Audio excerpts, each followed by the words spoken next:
బయట చైర్స్ వేశాను. దయచేసి బయటకైనా వెళ్ళి బయట చైర్లో కూర్చోండి, కానీ మందిరంలో మాత్రం రకరకాలైనటువంటి వారికి ఈ పక్కన చైర్లో కూడా కూర్చోవచ్చు. మీరు ఏం పర్వాలేదు, బాకెట్స్ తీసేసేయండి, ఆ బాకెట్స్ తీసేసేయండి, త్వరగా వచ్చేసేయండి. ఆ చైర్స్ని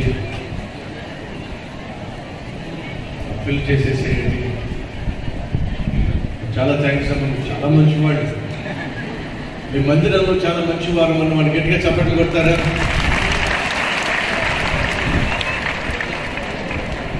దొరికిపోయారు. మందిరంలో మేము చాలా మంచివారము అన్నవారిని చప్పట్లు కొట్టమన్నాను. మీరేమో లేదు, మంచివాళ్ళే. ఎందుకంటే నిలబడిన వారిని మీరు ప్రేమించి వారికి ఏ ఒక్కరు కూడా నిలబడడానికి వీల్లేదు. ఎందుకంటే వెనకున్న వాళ్లకు అది ఇబ్బంది కనుక దయచేసి వచ్చి కూర్చోవాల్సిందిగా కోరుతున్నాను. కొంచెం ఇంకా నిలబడి ఉన్నారు మా సిఎస్టీ సిస్టర్స్, వాళ్ళు త్వరగా ముందుకన్నా పంపించి కూర్చోబెట్టండి, లేదా బయటకన్నా పంపించి ఉన్నటువంటి హాల్స్లో వచ్చిన విధంగా వారికి సహకారం చేయండి.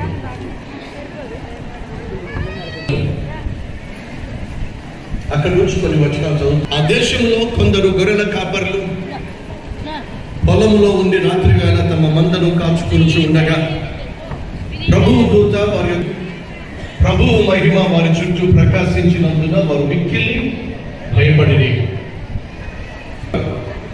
భయపడకు.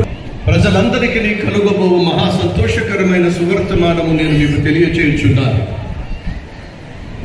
క్రీస్తు, దానికి ఇదే మీకు ఆనవాలు. ఒక శిశువు పొత్తిగుడ్డలతో ఒక తొట్టిలో పండుకొని ఉండుట మీరు చూచెదరు అని వారితో చెప్పారు.